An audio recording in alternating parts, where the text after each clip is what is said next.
Hey everybody, this is Lady B Ashley, and I just want to come to you today real quick, real short. Um, I was having a discussion with my son um, a few days ago, and he was talking about he wanted to get married to this young lady. I didn't care for the young lady too much because I already knew some things about her, and I didn't want him to make a wrong decision, even though he's grown, he can make his own decisions. But I knew that this young lady was not a good fit for him, and I knew my son. So anyways, we got to talking. And stuff. Finally, my son came to the conclusion in talking and stuff, because I was just like, you know what? I'm your mother. I love you. You're close to me. But I'm going to step back. I'm going to step back, and I'm going to let you, make a decision or whatever, because, the way you young people are today, people try to talk to you guys, and you guys take it as somebody hating or whatever. So you won't be thinking that I'm hating or whatever. I'm just going to step back. So later on, my son, after he did so much thinking, I did so much praying, my son decided, you know what, this is what I'm going to do. I'm going to take your advice, Mom. Thank you, et cetera, and so forth. I'm saying this to say this. I have 3 sons. And the other day when I was watching some clips of Liv's life and the situation with Gerard and stuff like that, for me, it just brought triggers. I understand, domestic violence can be, women can do domestic violence to guys, and men can do domestic violence to guys, and women can do domestic violence to women, and men can do domestic violence to women. So I'm gonna share this video from both sides of the fence. My older son just turned 31, and a few years ago, when he was a teenager, he liked this little girl. He liked this little girl so much. He was in a program, Job Corps, whatever. And my husband and I kept telling him, son, you go ahead and get your skill, concentrate on your school work, and get your trade and whatnot. And once you get your trade, the little girls will come running, right? So I'm talking to my son, don't focus on the girls will be there. So my son, he had caught himself falling in love with this young lady, and she was a pretty young lady. She was, a little Caucasian girl. No offense to Caucasian people, but he was in love with the little girl, right? So he ended up getting sick. He had to come back home because I, at the time, had an insurance, and I needed to take him to the doctor. So while he's down here, getting his health together, and he goes back, one of his best friends tell him, I guess she must have cheated on him or something. So my son, he's heartbroken, right? And so the girl's trying to talk to him. They're walking, and he's telling her, look, just leave me alone. I don't want to talk about it. Just leave me alone. Put your hands on me. Leave me alone. I don't want to talk about it. So the little girl's like, oh, can we talk about it? Can we please talk about it? What's wrong? Talk to me. Really? So my son's steady telling her, just leave me alone. I don't want to talk about it. Just leave me alone. So as they begin to continue to walk and whatever, I guess they must have gotten, like, they're walking in a hallway or something, because finally my son just, had enough. And all he just wanted to do was just, be somewhere alone and cry and get his thoughts together. But the little girl's like, talk to me. What's wrong? Talk to me. So finally my son, he looked at the little girl, put his hands on her shoulder and was just like, listen, leave me alone. Well, I don't know how heated the argument was because I wasn't there. But evidently either security just was happening to roam the area, or somebody called security or whatever. Yeah, my son got kicked out of the program. So he had to come home, start his life all over again. He didn't get in trouble. He didn't put his hands on the little girl. But my son is a young black guy. And here it is, this young girl, she's a Caucasian girl. And all they saw was this black dude with his hands on this Caucasian girl, okay? So that just kind of, that's like, son, I told you to focus. I told you the girls were going to be there. he learned from that lesson. Later on, my son, got involved in a relationship with this young girl. And this young girl, she, was just a loosey-goosey, okay? And so my son was fooling around with her, and then he met this young lady, which was really his first love. He was really in love with her, moved into that relationship, really loved this young lady, right? Well, they both got pregnant, and this young girl just decided to run up to, now my son's in a new relationship. So now this young lady runs up to my son and goes, well, hey, I'm pregnant. You could be, you're the father, right? But actually she had multiple guys, okay? Could have been the father, right? So so he had to tell his girlfriend. So when he told his girlfriend, his current girlfriend, but they're no longer together, the girl was crushed. She was hurt because my son was her first love, and she was my son's first love. I'm at the bus stop. Y'all see me looking over here. I'm at the bus stop waiting on this bus to come. Anyway,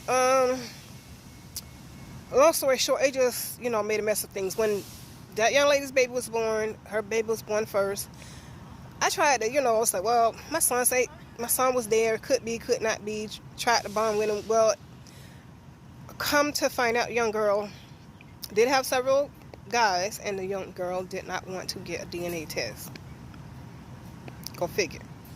So the next baby was born, and I looked at the little baby, and I had a bond with the little baby, and the little baby looked just like my son. There was no question. There was no DNA. No question about it. There was no need for a DNA test. But again, my son learned his lesson. So when my son said he wanted to marry this young lady, I saw that this young lady was carrying on like a young lady in his previous relationship. And I was just like, think about it. Think about what you just been through.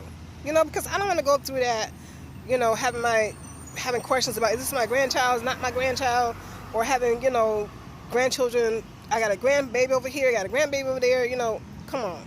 So we talked about it, and he was like, Mom, learn from last lesson. And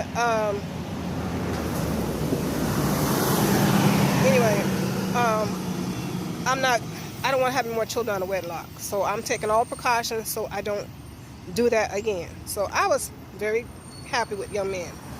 But it also reminded me of my other son, who was 21.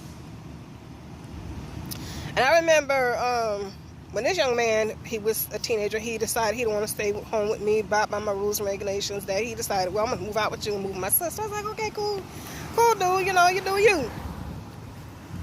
So now he's in a relationship with this young lady, and I'm supposed she's his first whatever, and he was her first. No, yeah, he was her first. And this young lady, she had some self-esteem issues or whatever, but she was crazy about my son, So she decided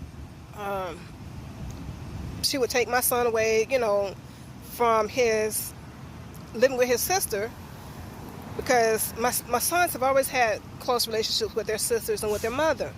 So this young lady decided she, was going to move. She was going to move out of her parents' house, and her and my son were going to be together and whatever. So they decided to, up and move from Florida all the way to Mississippi. So now my heart is panicking because, at that time, they was hanging people up in Mississippi. So I'm up here praying and stuff. Oh, God. Every night walking the floor praying, Lord, don't let nothing happen to my baby. Please put your angels around and protect them, all this kind of stuff, right? And so I was, really, really, upset about the situation. And so no matter what my daughter and myself had told my son about going to be with this girl, oh, no, she going to be my wife, she my wife, and ain't nobody, yada, yada, yada. And here it is, this pretty, cute, redhead, little white girl, Caucasian girl. And again, no cake or whatever to Caucasian or white people, because I have mixed grandchildren who are mixed, white and Spanish and whatnot, okay? So he gets with this young lady, and after a while, they start arguing. So my son calls me in the middle of the argument. He's calling me, Mom, and he's talking and stuff, and I'm hearing this young lady, just like on Liv's Life, she's passive aggressive saying and doing things, So my son is talking to me on the phone, and I'm hearing my son's voice. I'm like, son, just stay calm, and just try to, get back home. Do you have any money to get back home? Let me know what I can do so I can wire you a ticket, or whatever. And there was somebody that was there that knew what was going on, because I'm hearing my son tell this girl, yeah, I'm tired of you lying. I caught you lying and you're cheating on me, and I'm just sick of, no, honey, I wasn't cheating, and yada yada yada, and it wasn't true. Well, what about you? What you did and all this? And I'm like, really? So, I said all this to say, that, as a mother and as a grandmother, I've been through domestic violence situation, my first marriage and in my second marriage, okay? And sometimes you can't get along with somebody, and if counseling's not going to work, it's best to leave the relationship. Because I found it the hard way that sometimes what you can take, the children cannot take, okay? It's hard on the kids. I know from growing up, my parents was fussing and fighting and stuff, and I was always, trying to, be the mediator between my parents and things like that, and it just kind of affected me, from my childhood to my adulthood, and it affected the choices I made growing up,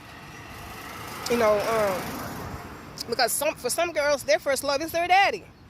And then, some boys, they look up to their dad, and they love their mom. And kids are torn between, the emotions, with the relationship with their parents. I know my video is going to be long, but I'm just saying this to say, Liv, you're a beautiful woman, and I'm looking at it from your side. I'm looking from Gerard's side, and I'm not taking no sides, but you have to remember this, baby. Sometimes they say that art imitates life. And there is a saying, in the Buddhist faith or whatever, that says that, there's such thing as karma, and they have a saying that what goes around comes around, and Christianity says that, God is not mocked. Don't be deceived. Whatever a man sows, that shall he also reap. And I'm just saying this to say, no matter good or bad, you're going to reap whatever you sow.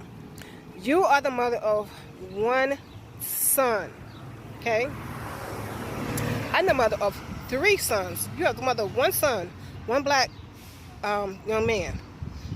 You are somebody's daughter. You're not just a wife, but you are somebody's daughter. You are somebody's mother.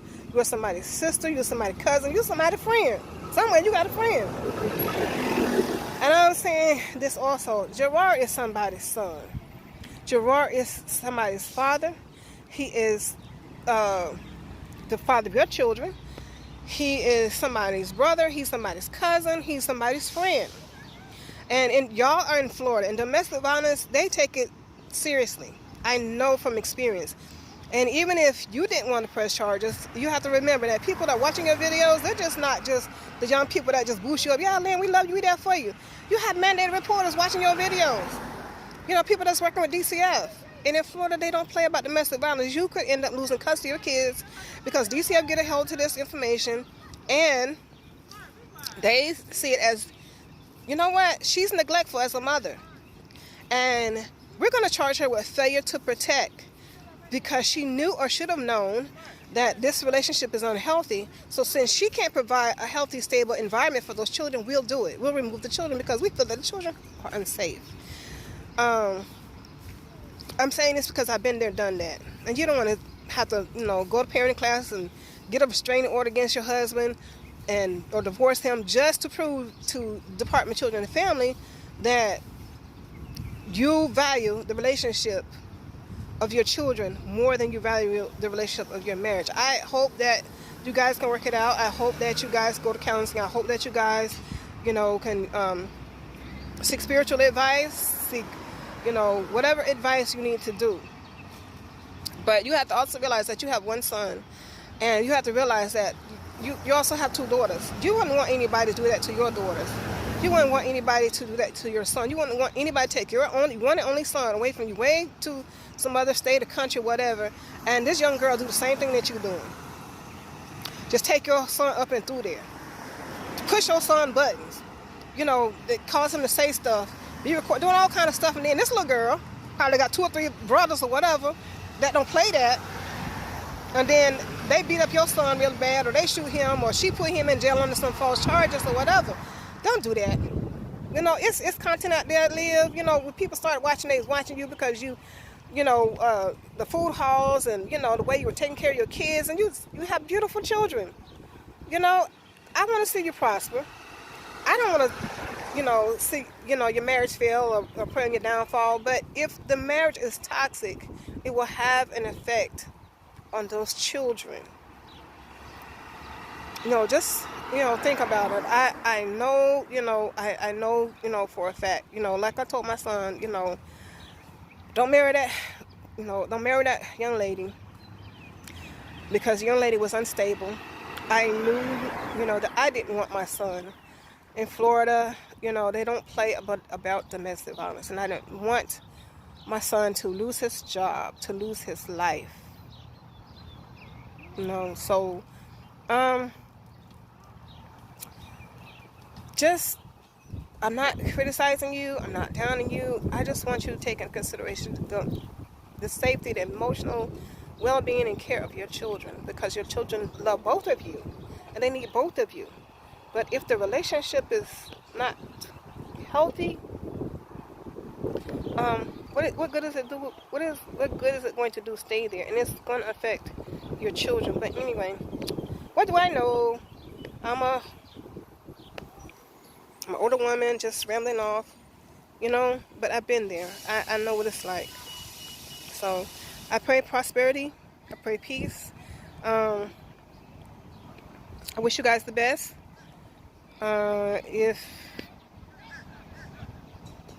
nothing else, just pray and stay positive. Hold your head up, because you're a pretty young lady. You have beautiful children. You have a husband that's rare, that really loves his kids, really loves his wife. He loves you. He loves those kids. So, y'all work it out, okay? This is Lady B. I'm checking off,